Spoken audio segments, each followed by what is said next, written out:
نے داؤد اور سلیمان کو علم بخشا اور انہوں نے کہا کہ اللہ کا شکر ہے جس نے ہمیں اپنے بہت سے مومن بندوں پر فضیلت دی۔ اور سلیمان داؤد کے قائم مقام ہوئے اور کہنے لگے کہ لوگوں، ہمیں اللہ کی طرف سے جانوروں کی بولی سکھائی گئی ہے اور ہر چیز عنایت فرمائی گئی ہے، بے شک یہ اس کا صریح فضل ہے۔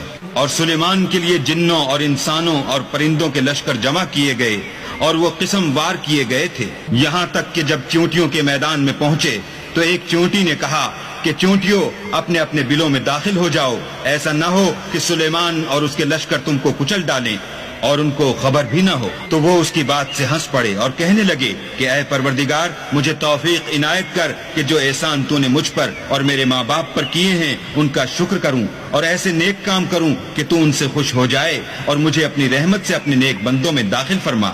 اور جب انہوں نے جانوروں کا جائزہ لیا تو کہنے لگے، کیا سبب ہے کہ ہدہد نظر نہیں آتا؟ کیا کہیں غائب ہو گیا ہے؟ میں اسے سخت سزا دوں گا یا ذبح کر ڈالوں گا یا میرے سامنے اپنی بے قصوری کی دلیل صریح پیش کرے۔ ابھی تھوڑی ہی دیر ہوئی تھی کہ ہدہد موجود ہوا اور کہنے لگا کہ مجھے ایک ایسی چیز معلوم ہوئی ہے جس کی آپ کو خبر نہیں، اور میں آپ کے پاس شہر سبا سے ایک یقینی خبر لے کر آیا ہوں۔ ابھی تھوڑی ہی دیر ہوئی تھی کہ ہدہد موجود ہوا اور کہنے لگا کہ مجھے ایک ایسی چیز معلوم ہوئی ہے جس کی آپ کو خبر نہیں، اور میں آپ کے پاس شہر سبا سے ایک یقینی خبر لے کر آیا ہوں۔ میں نے ایک عورت دیکھی کہ ان لوگوں پر بادشاہت کرتی ہے اور ہر چیز اسے میسر ہے اور اس کا ایک بڑا تخت ہے۔ میں نے دیکھا کہ وہ اور اس کی قوم اللہ کو چھوڑ کر آفتاب کو سجدہ کرتے ہیں، اور شیطان نے ان کے اعمال انہیں آراستہ کر دکھائے ہیں اور ان کو رستے سے روک رکھا ہے، بس وہ رستے پر نہیں آتے اور نہیں سمجھتے کہ اللہ کو جو آسمانوں اور زمین میں چھپی ہوئی چیزوں کو ظاہر کر دیتا اور تمہارے پوشیدہ اور ظاہر اعمال کو جانتا ہے، کیوں سجدہ نہ کریں؟ اللہ کے سوا کوئی عبادت کے لائق نہیں، وہی عرش عظیم کا مالک ہے۔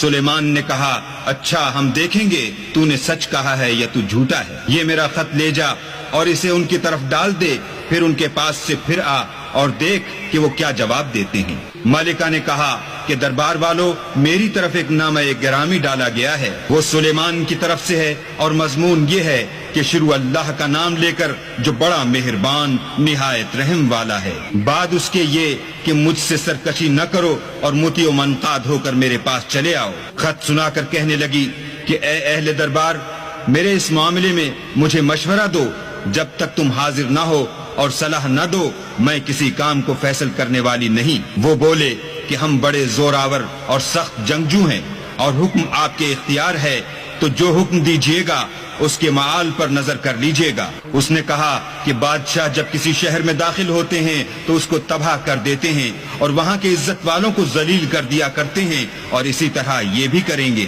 اور میں ان کی طرف کچھ تحفہ بھیجتی ہوں اور دیکھتی ہوں کہ قاصد کیا جواب لاتے ہیں۔ جب قاصد سلیمان کے پاس پہنچا تو سلیمان نے کہا، کیا تم مجھے مال سے مدد دینا چاہتے ہو؟ جو کچھ اللہ نے مجھے عطا فرمایا ہے وہ اس سے بہتر ہے جو تمہیں دیا ہے۔ حقیقت یہ ہے کہ اپنے تحفے سے تم ہی خوش ہوتے ہوگے۔ ان کے پاس واپس جاؤ، ہم ان پر ایسے لشکر لے کر حملہ کریں گے جن کے مقابلے کی ان میں طاقت نہ ہوگی، اور ان کو وہاں سے بے عزت کر کے نکال دیں گے اور وہ ذلیل ہوں گے۔ سلیمان نے کہا کہ اے دربار والو، کوئی تم میں ایسا ہے کہ قبل اس کے کہ وہ لوگ فرما بردار ہو کر ہمارے پاس آئیں، ملکہ کا تخت میرے پاس لے آئے؟ جنات میں سے قوی ہیکل جن نے کہا کہ قبل اس کے کہ آپ اپنی جگہ سے اٹھیں میں اس کو آپ کے پاس لا حاضر کرتا ہوں، اور مجھے اس پر قدرت بھی حاصل ہے اور امانت دار بھی ہوں۔ ایک شخص جس کو کتاب الہی کا علم تھا کہنے لگا کہ میں آپ کی آنکھ کے جھپکنے سے پہلے اسے آپ کے پاس حاضر کیے دیتا ہوں۔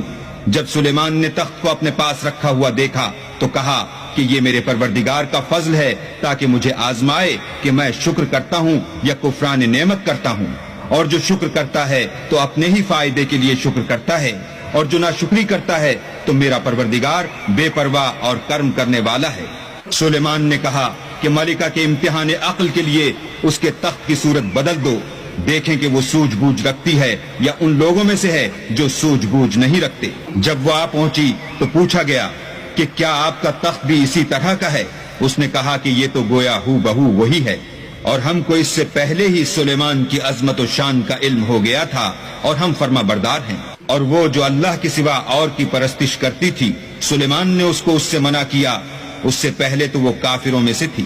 پھر اس سے کہا گیا کہ محل میں چلیے۔ جب اس نے اس کے فرش کو دیکھا تو اسے پانی کا حوض سمجھا اور کپڑا اٹھا کر اپنی پنڈلیاں کھول دی۔ سلیمان نے کہا یہ ایسا محل ہے جس کے نیچے بھی شیشے جڑے ہوئے ہیں۔ وہ بول اٹھی کہ پروردگار، میں اپنے آپ پر ظلم کرتی رہی تھی اور اب میں سلیمان کے ہاتھ پر اللہ رب العالمین پر ایمان لاتی ہوں۔